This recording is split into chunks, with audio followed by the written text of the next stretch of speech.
कर्पूरगौरम करुणावतारम संसारसारम भुजगेन्द्रहारम सदा वसंतम हृदयारविंदे भवम भवामी सहितम नमामि। आज नेपाल में स्थित पशुपतिनाथ के बारे में विशेष चर्चा है।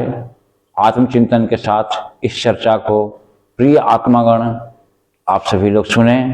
आप सभी आत्माओं को हाथ जोड़कर, जितने उपस्थित गण हैं, हाथ जोड़कर ओम नमो नारायण करता हूँ, नमन करता हूँ। आत्मा अनंत व विराट होते हैं। आज पशुपतिनाथ के नए अर्थों में मूल स्वरूप से जानकारी करें और इस विषय पर हम जैसे कहते हैं उस पर मनन करें, सोचे समझे। अर्थ अपने अपने कर लगाए जाते हैं। एक अर्थ का सहस्त्र अर्थ होता है, 1000 अर्थ होते हैं। अर्थ का कोई अर्थ नहीं होता। जिसे हमारी जो विचार सोचती है उसका वही अर्थ हो जाता है।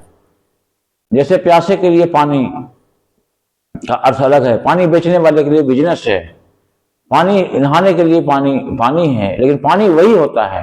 सब व्यवस्था बदल जाते हैं। ये अभी मैं ज्यादा व्याख्या नहीं करना चाहता।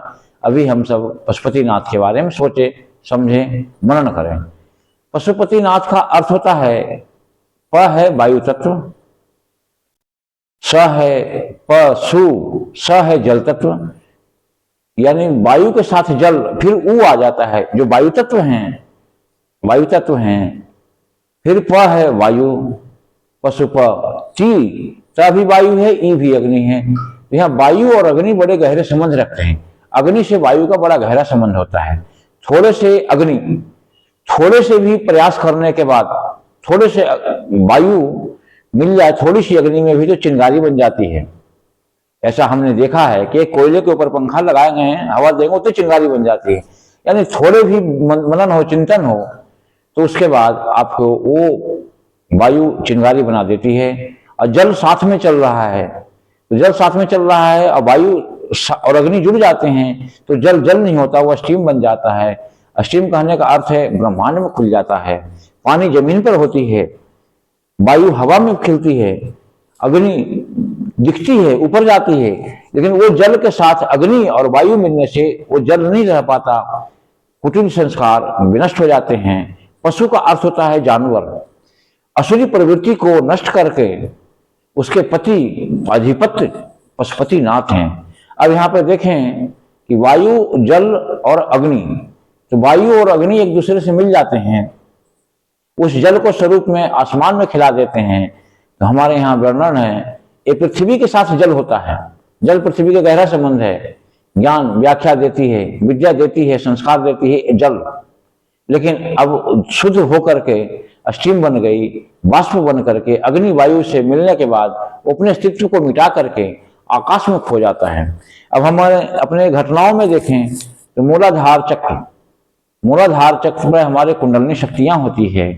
वहां से वायु और अग्नि की वेग बनने से शस्त्रधार पर आकाश में खो जाता है। जो शस्त्रधार कमल है वहां पर प्रवेश कर जाते हैं। यहाँ पे जाने के बीच में जितने भी राक्षस हैं अंतः जगत के शरीर में, इसको कहा गया काम क्रोध लोभ मोह इन प्रकार ना, जो भी कहा गया। बाह्य जगत में हम जाते हैं तो यहाँ पर हर प्रकार के असुरी प्रवृत्तियां जो है हमारे अंदर, जिसको विनष्ट करती है। पशुओं को आधिपत्य मालिक भगवान शंकर नेपाल में स्थित पशुपतिनाथ महादेव नाम से प्रकट हुए, वहां विद्यमान है। तो असुरी प्रवृत्ति मूलाधार से सहस्त्राधार जाने के बीच में जितने असुरी हैं उनको हटा दिए गए, और बाह्य जगत में जितने भी संस्कार हैं, कुपित संस्कार, कुपित विचार, कुपित मन, कुपित संस्कार, कुपित अर्थ, कुपित सोच, जो असुरी प्रवृत्ति जो उल्टे ही हैं, उनको बिल्कुल सीधा करके उसके ऊपर आधिपत्य बन के जो राज करते हैं वो पशुपतिनाथ के आराध्य होते हैं। ये पशुपतिनाथ की महिमा है। जो भी जाकर के पशुपतिनाथ नाम स्मरण करें, मात्र पशुपति बोलने मात्र से ही बहुत से असुरी प्रवृत्तियां हमारी नष्ट हो जाती है। इनके बारे में कोई शंका नहीं, क्योंकि उच्चारण से, उच्चारणार्थ है लन मध्य तृतीय संघ का, उच्चारण से ही, श्रवण से ही, चिंतन से जब हम पूर्ण शुद्ध हो जाते हैं तो शिव स्वरूप होने लगते हैं।